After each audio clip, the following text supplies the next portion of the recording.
सो आपकी ये जो जर्नी है, आई गेस 2018 से आपने ये पूरा स्टार्ट ये किया था। बिजनेस में आप एंटर हो चुके थे। राइट। तो मुझे आपकी जर्नी, ये बिजनेस के बारे में और ये पूरे बिजनेस की जर्नी आपसे जाननी है। मुझे बहुत खुशी होगी कि हमारी जो जर्नी है वो कैसे स्टार्ट हो गई। सो 2018 में मेरे लिए एक एकदम ट्विस्ट था मेरे लाइफ में कि I entered into different phase of my life. So farming background से लेके then I jumped into business family में। एंड वहाँ पे भी मैंने देखा कि हमारा जो भी दूसरा वर्टिकल या दूसरा जो बिजनेस की बात मेरे हस्बैंड कर रहे थे, तो it was related to farming, ऐसा है। एंड देन पता चला कि ये एक्वापॉनिक फार्मिंग है। So it was completely a new technique, new word for me. हमारे फैमिली के लिए भी एक नया वर्ड था ये, बिकॉज इंडिया में तो इतना ये जो टाइप का फार्मिंग है वो होता नहीं है कमर्शियल बेसिस पे। और जैसे मैंने पहले आपको बताया कि there are hardly 3 farms in India aquaponic farming जो है। तो शुरू में हमने जब भी स्टार्ट किया एक्वापॉनिक फार्मिंग, तो इट वाज हार्डली मतलब 1000 स्क्वायर फीट का जो पीस था वहाँ पे हमने स्टार्ट किया।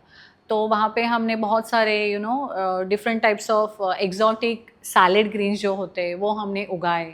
अपना पालक जो है, जो अपना इंडियन ग्रीन्स है, तो वो भी हमने उगाया। तो बहुत मतलब it was very successfully grown. And उसके न्यूट्रिएंट लेवल, उसका क्रंच, उसका कलर, आप अगर खाते हो लाइक ऑर्डिनरी जहाँ पे ग्रो करते हैं सॉइल में, एंड ये जो एक्वापॉनिकली ग्रोन है, तो you could actually make a lot of difference.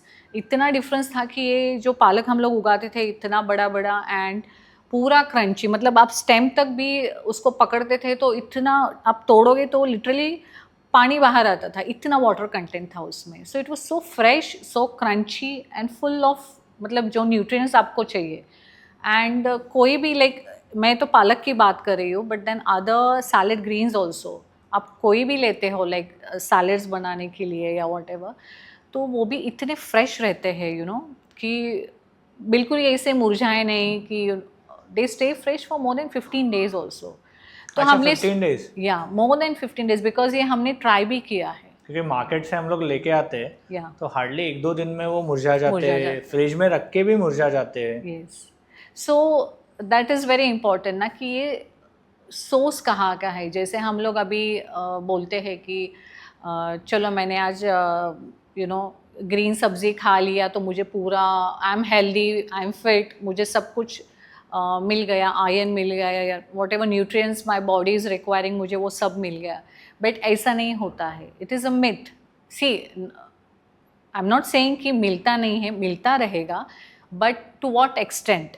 And क्या होता है कि वो सोर्स भी हमको देखना बहुत ज़रूरी होता है कि कहाँ उगाते हैं, क्या टाइप में उगाते हैं वो लोग, क्या स्प्रे करते हैं उस पर, आफ्टर हार्वेस्टिंग वो मतलब कौन सी कंडीशन में रखा गया है, लॉजिस्टिक्स में या ट्रांजिट में क्या टाइप में उन्होंने मुंबई तक लाया है। I am just giving an example कि सपोज़ हम लोग नासिक की सब्ज़ी की बात कर रहे हैं, तो वहाँ पे जो उगाया है, वहाँ पे हार्वेस्ट करने के बाद जो ट्रांजिट पीरियड होता है, तो अगर आज शाम को किया है तो वो कल दोपहर को मुंबई आने तक, तो न्यूट्रिएंट लेवल मतलब आफ्टर जब भी आप हार्वेस्ट करते हो उसके बाद तो न्यूट्रिशन लेवल और ही डेटोरिएट होता है।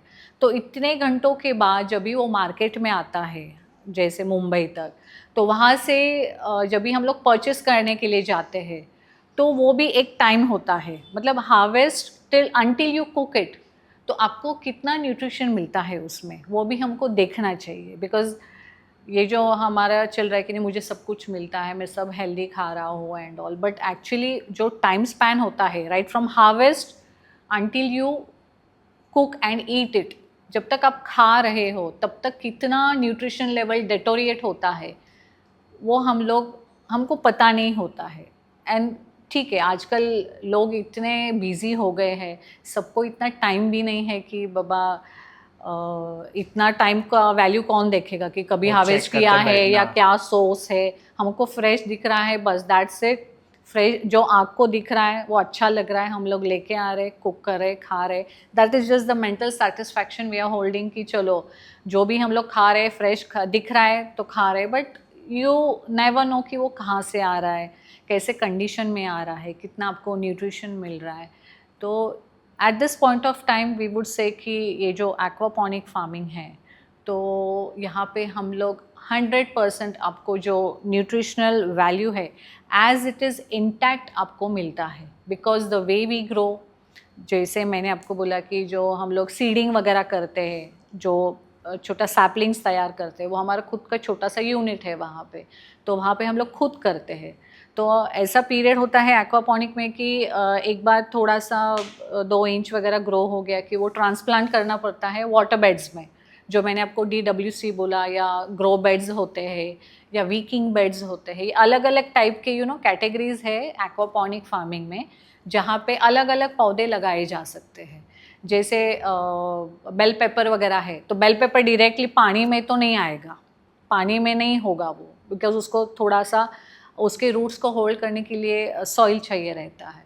सो बीट रूट का अलग बेड होता है, वीकिंग बेड जैसे बोलते हैं। बीट रूट हुआ या फिर बेल पेपर हो गया, उसके लिए अलग सा ग्रो बेड होता है। सो ऐसे अलग अलग टाइप के मीडियम्स होते हैं एक्वापॉनिक फार्मिंग। ये वीडियो आपने यहाँ तक देखा है, मतलब आई एम श्योर आपको बड़ा वीडियो भी पूरा पसंद आएगा। अगर आपको ये पूरा पॉडकास्ट देखना है तो वन टेक विद अनिकेत ये हमारा मेन चैनल फॉलो कीजिए और वहाँ पर ये पूरा पॉडकास्ट देखिए। वैसे ही हमारे बहुत सारे क्लिप्स और रील्स इंस्टाग्राम पे भी हम लोग डालते हैं, तो हमारा Instagram channel one tech with Aniket वो भी फॉलो कीजिए।